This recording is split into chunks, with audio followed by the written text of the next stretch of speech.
It was the kind of night most people dream about. The high school reunion, lights golden in the gym, laughter drifting across polished floors, old friends embracing as if no time had passed.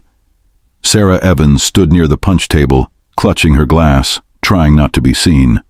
She saw Michael, her ex-husband, from across the gym, his laugh loud, his chest puffed. He had called her failures once, in front of friends. He had made her small. Tonight, he was doing it again. A sarcastic whisper here, a turned back there. Sarah's cheeks burned, pride fought grief in her heart, and just when it seemed he had the power, just when she felt invisible, the doors opened. Under the chandelier's glow, he entered, the man who had sheathed his fortune in silence, who had built skyscrapers, who had never spoken of her. John Mercer, billionaire husband to Sarah now, walked in. A hush fell. The room shifted. Michael stopped mid-laugh. Sarah stood straighter, something in her posture changed. Everyone's eyes followed John. Michael's smug grin faltered. Sarah's heart pounded, but this time it wasn't fear. It was vindication. She wasn't alone. She wasn't small. This is not just a reunion. It's a story of betrayal, resilience, and a twist that will make you question everything you thought you knew about vengeance. Before we dive deeper, let us know in the comments where you're watching from.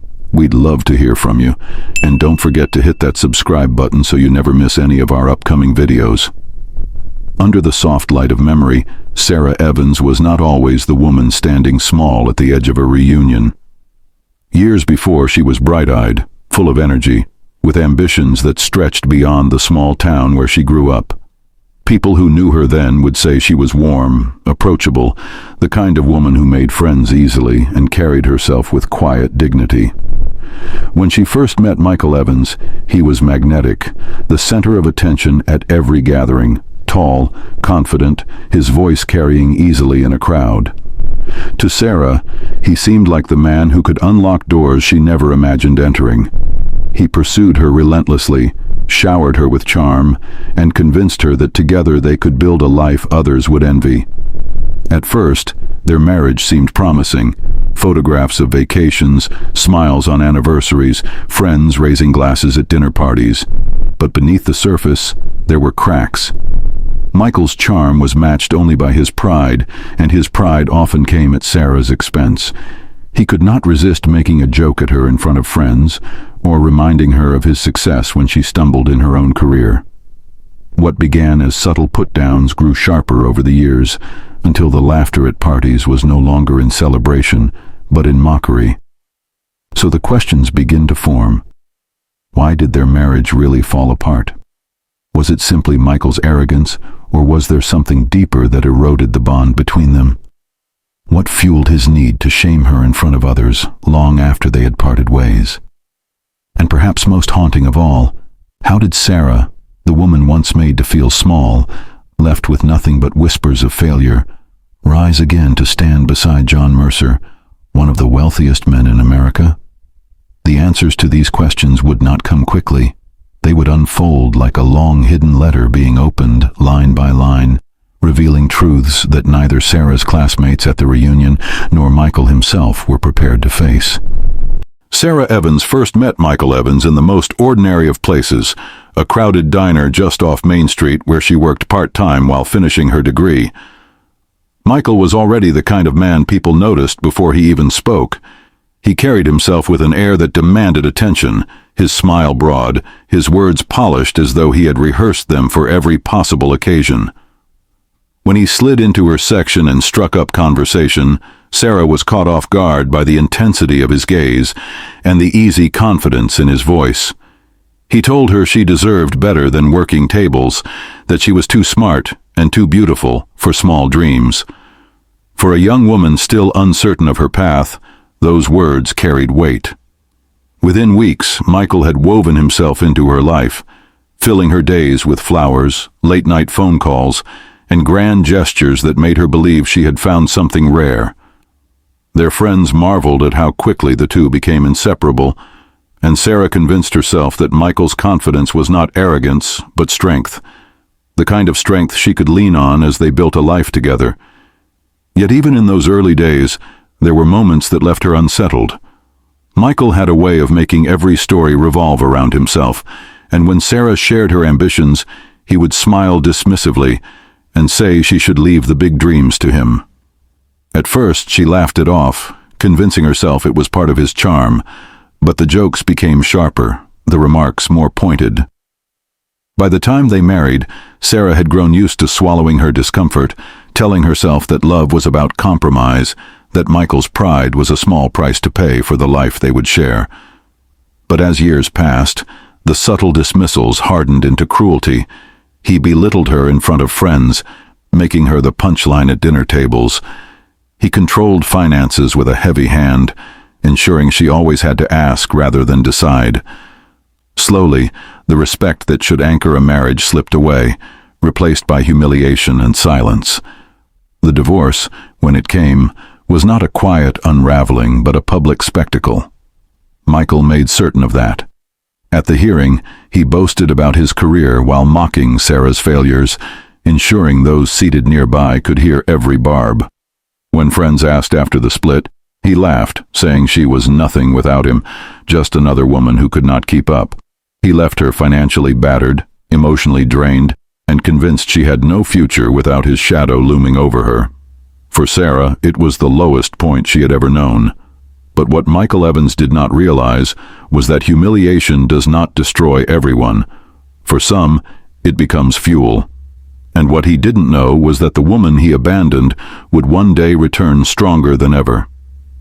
After the divorce, Sarah Evans found herself standing in an empty apartment with little more than a suitcase of clothes and a few pieces of furniture friends had helped her move. The silence of those first nights pressed heavy against her chest. Gone were the dinner parties, the social invitations, the illusion of stability Michael Evans had always flaunted. What remained was a woman stripped bare, facing bills she could not pay, debts she had not known existed, and the bitter sting of humiliation whispered among neighbors. Loneliness settled over her like a constant shadow. She worked long hours at jobs that barely covered rent, eating simple meals, watching as Michael's life appeared in photographs online, full of laughter and success, while hers seemed invisible. For months, she carried the weight of despair, wondering if he had been right all along, if she truly was nothing without him. But Sarah Evans had something Michael could never touch: resilience. And resilience often reveals itself in the smallest of moments. One rainy afternoon, while rushing between shifts, she stopped at a bookstore cafe for warmth. There, almost by accident, she struck up a conversation with a woman reading a book on entrepreneurship. The woman, intrigued by Sarah's honesty and quiet strength, encouraged her to apply for a position at a local nonprofit that specialized in women's financial literacy. Though unsure, Sarah applied, and to her surprise, she was offered the role. For the first time in years, she felt useful, her talents recognized rather than dismissed. At the nonprofit, she learned not only how to rebuild her own finances, but also how to guide others through hardship. It was here she began to piece her life together, brick by brick, lesson by lesson. And it was here, too, where fate introduced her to someone unexpected. At a fundraising gala organized by the nonprofit, Sarah found herself seated beside a man she had never met before, John Mercer. His demeanor was calm, his questions genuine, his presence commanding without arrogance. Unlike Michael Evans, John Mercer did not need to boast about who he was. In fact, few at the table seemed to know the extent of his wealth or influence. He listened intently as Sarah spoke about her journey, never interrupting, never diminishing her story. There was something in his eyes, respect, perhaps even admiration, that unsettled her in the best possible way. She did not know it that evening, but this quiet encounter would alter the trajectory of her life. Have you ever had someone underestimate you, only for life to turn the tables? John Mercer was not the kind of man who needed to fill a room with his presence. The room naturally adjusted to him. Unlike Michael Evans, who had spent their marriage endlessly chasing validation through status and appearances, John had built his empire quietly, brick by brick, discipline over decades. His wealth was immense, But it wasn't the kind that shouted through luxury cars or glittering parties. It was the kind that spoke in stability, legacy, and quiet power.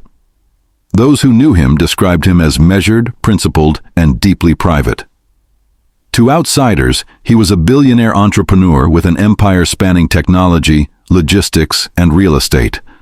But to Sarah Evans, he was simply the man who had looked past her scars and seen a woman of worth. Their meeting at the nonprofit gala had been unexpected, but the bond that followed was anything but accidental. John Mercer admired Sarah's resilience, the strength she carried from years of hardship, and the humility with which she spoke about failure and rebuilding. Where Michael Evans had once mocked her ideas and belittled her ambitions, John Mercer leaned forward, listened closely, and encouraged her voice. Their relationship grew not from grand gestures, but from countless small moments: quiet dinners, long conversations, walks where he let her speak and never once made her feel small. As Sarah's confidence returned, so too did her joy. Friends who had seen her in the bleak days after Michael left could hardly recognize the woman she had become. The contrast between the two men in her life could not have been starker. One had thrived on arrogance, tearing her down to make himself feel taller. The other embodied dignity, elevating her not because he needed to, but because he saw her as his equal. In John's world, Sarah discovered not only love, but also a sense of belonging she had never known. She was no longer the ex-wife scraping to survive. She was a partner standing alongside a man who saw her for exactly who she was and celebrated it. But destiny had one more cruel twist prepared, because no matter how far Sarah Evans had come, no matter how much she had rebuilt, there was one moment she could never have anticipated. A single night that would bring the past and present crashing together. The reunion. The reunion was held in the grand ballroom of the Harrington Hotel, a place chosen for its chandeliers, its long oak tables, and the sort of polished shine that seemed to whisper of past glory. Former classmates gathered in small clusters, laughter filling the air as memories of youth resurfaced, stories were retold, and the years melted away in flashes of nostalgia. It was supposed to be an evening of reconnection, of revisiting bonds that had faded with time. But beneath the music and chatter, currents of judgment and curiosity ran strong. People remembered, people compared, people whispered. Michael Evans arrived early, striding into the room with the same self-assured swagger he had once carried through college halls. He was dressed sharply, his smile wide, his voice loud enough to command attention. He shook hands firmly, embraced old friends, and made sure to mention his business ventures, his travels, the lifestyle he wanted everyone to see. To many, he appeared unchanged, still the charming man who could dominate a room. Yet to Sarah Evans, who would arrive later, he was exactly as he had always been, a man who needed the spotlight to survive. When Sarah finally stepped through the doorway, the room shifted, but not in the way Michael had when he arrived. Her entrance was quieter, almost hesitant, her presence less about spectacle and more about quiet strength. She wore a simple but elegant dress, her posture upright though her heart raced. For some, she was a reminder of old gossip, the woman who had once been married to Michael, the one whose divorce had left her in shambles. And the whispers began to rise, faint at first, then growing like a ripple across the ballroom. "That's Sarah. She struggled after Michael left, didn't she? I heard she went broke. She looks good, but I wonder what she's doing now." Michael spotted her almost instantly, and the smirk that crossed his face revealed the pleasure he took in the moment. He had spent years feeding off the narrative that Sarah was weak, broken, and dependent on him. And now, in front of a crowd of familiar faces, he saw an opportunity to cement that story. He raised his voice, making sure the nearby tables could hear. "Well, well, if it isn't Sarah. I didn't think you'd show up tonight. Must have taken some courage after, well, everything." His words dripped with mockery, disguised as casual humor. A few uneasy laughs followed, though many in the room exchanged glances, sensing the cruelty beneath his tone. Sarah stood silently, her expression calm, though her chest tightened. She had prepared herself for whispers, for judgment, But the sting of Michael's public taunting cut deeper than she cared to admit. He went on, adding sharper jabs, speaking of how she had once struggled to find her footing, hinting at her financial ruin, mocking the choices she had made after their divorce. The laughter grew, not because everyone agreed, but because few had the courage to stand against the confident voice that led the room. Sarah said nothing. She simply looked at him, her eyes steady, refusing to give him the reaction he craved. Years ago, this kind of humiliation would have left her shattered, retreating in shame. But now she had learned the strength of silence.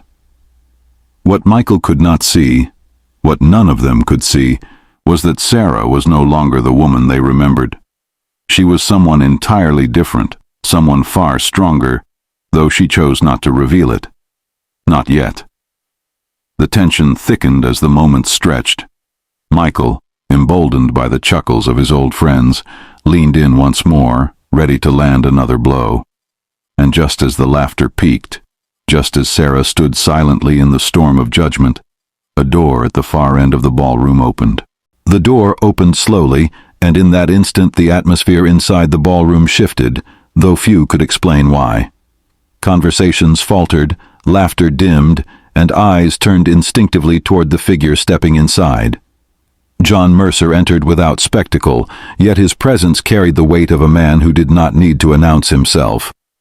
He moved with quiet assurance, his tailored suit understated but immaculate, his gaze calm yet commanding. To those who knew his name, it was like watching a legend step out of the shadows and into the light. To those who didn't, the sudden hush of the room made it clear they were in the company of someone extraordinary. Michael Evans, mid-laugh at his own cruel joke, noticed the crowd's attention shift away from him. At first he seemed annoyed, confused by what could possibly draw eyes away from his display. But when his gaze landed on John Mercer, the color drained from his face. Recognition spread slowly, then panic began to flicker behind his eyes. This was no ordinary man entering the reunion. This was Sarah Evans's husband, and not just a husband, a billionaire, a man of power and respect, a stark contrast to everything Michael had become. The whispers that had moments ago been laced with judgment now transformed into shock. "That's John Mercer. What's he doing here? He's married to Sarah?" The ripples grew into waves, and in the middle of it all, Michael stood frozen. His smirk collapsed, replaced by disbelief that twisted into something darker. Envy, fear, humiliation. His voice, so loud and unshakable just minutes earlier, caught in his throat. Sarah Evans, who had endured his jeers in silence, finally lifted her chin and turned toward the man she once thought would define her forever. Her eyes locked onto Michael's, but instead of anger, instead of pain, she gave him something far more devastating, a small, knowing smile. Then, as the crowd parted instinctively, her gaze shifted to John Mercer, the man walking toward her with unhurried steps, his presence eclipsing every sneer, every whisper, every ounce of shame Michael had tried to heap upon her. This was not just about a man walking into a room. It was about a reckoning decades in the making. Michael Evans stood rooted to the spot, his confidence dissolving as fast as the whispers in the room shifted against him. For years he had fed on Sarah Evans's pain, convinced that her struggles defined her, that she would never rise above the shadows he left her in. But now those shadows were gone, replaced by the brilliance of the man walking toward her. John Mercer didn't need to raise his voice or make a scene. His very presence was a declaration. He moved to Sarah's side with a quiet certainty, placing himself beside her as though he had always belonged there. In that moment, the room seemed to fracture between past and present. Flashbacks flickered in Sarah's mind, Michael mocking her dreams at the dinner table, Michael smirking as he signed divorce papers, Michael walking away while she held the wreckage of their life together. But layered over those images came others. Sarah working nights to rebuild her life, Sarah finding her voice again, Sarah laughing for the first time in years beside John Mercer. The cruel hands of the past were being washed away by the steady strength of the present. Michael tried to muster his old bravado, but his words stumbled. "So, you've done well for yourself, Sarah," he said, attempting a smile, but the weakness in his voice betrayed him. The crowd, once entertained by his arrogance, now looked on with disapproval. Some shook their heads, others whispered of how far Sarah had come, how much Michael had diminished in the face of the man who stood silently at her side. John Mercer didn't need to speak loudly. He simply turned his steady gaze on Michael, then shifted his eyes to Sarah, as if to remind everyone in that room who truly held the strength. His arm brushed lightly against hers, not possessive, but protective, supportive. That gesture alone carried more weight than any speech Michael could have given. The silence between them grew louder than laughter, louder than jeers, until Michael's arrogance collapsed into something small and desperate. The reckoning was not in shouts or revenge, but in truth laid bare before 100 watching eyes. Sarah Evans had not only survived, she had triumphed. And Michael Evans, once so certain of his power, was left drowning in the bitter pride that had always been his undoing.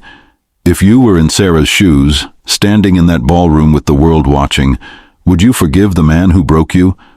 Or would you let him sink into the very pit he had dug for himself? Michael Evans could no longer bear the weight of the eyes that pierced him from every corner of the ballroom. His once smug grin had collapsed into a twisted mask of shame, and with a frustrated shake of his head, he turned on his heel. The sound of his footsteps echoed sharply against the polished floor as he stormed toward the doors, his pride in tatters, his swagger gone. People stepped aside, not in admiration as they once might have, but with pity, with disappointment, with a silent acknowledgement that his reign of arrogance was finally over. Sarah Evans stood still, her poise unshaken, her expression calm. When the murmurs in the room softened, she raised her chin slightly and spoke, not with bitterness, not with fury, but with a voice steady and clear. Respect is not something you demand through arrogance. Dignity is not something you strip from others for your own pride. True strength comes when you stand, even after someone tried to break you. Her words weren't loud, yet they carried through the room with a weight that silenced every whisper. The crowd erupted into applause, not the polite clapping of an audience, but the genuine roar of admiration for a woman who had endured the worst and now stood taller than ever. For years, Sarah had been remembered as the woman left broken, the woman mocked and discarded. But in this single moment, the narrative had shifted. She was no longer defined by what Michael Evans had done to her. She was defined by her resilience, her dignity, and her quiet strength. John Mercer stepped closer, his eyes never leaving hers. Without words, he extended his hand, and Sarah placed hers in his. That single gesture, simple, steady, and sure, spoke louder than Michael's years of ridicule. It was a symbol of triumph, not just over her past, but over every doubt, every whisper, every shadow she had carried. The ballroom seemed to shimmer with the electricity of transformation. Yet as the applause faded and Sarah's smile lingered, one question remained. Was this the true closure she had long deserved, or would the past in some way still find its way back into her life? Life has a way of humbling the proud. Michael Evans entered that reunion certain he would bask in glory, that the shadows of Sarah Evans's past would forever hold her down. But instead it was his pride that collapsed under the weight of truth, his arrogance that crumbled before the strength of the woman he once discarded. Sarah Evans did not need to scream or fight to reclaim her dignity. She simply stood tall, side by side with John Mercer, her billionaire husband, who saw in her what Michael never could. Sometimes revenge isn't loud. Sometimes it doesn't come in the form of insults returned or battles won in public. Sometimes revenge is nothing more than living well, holding your head high, and allowing the life you've built to speak louder than any words. Sarah's triumph wasn't in Michael's humiliation. It was in her survival, her resilience, and her happiness beyond the wreckage he left behind. Do you believe justice was served that night? Or does true justice come from forgiveness? Let us know in the comments below. And if you thought this story was powerful, wait until you see what happened in our next one.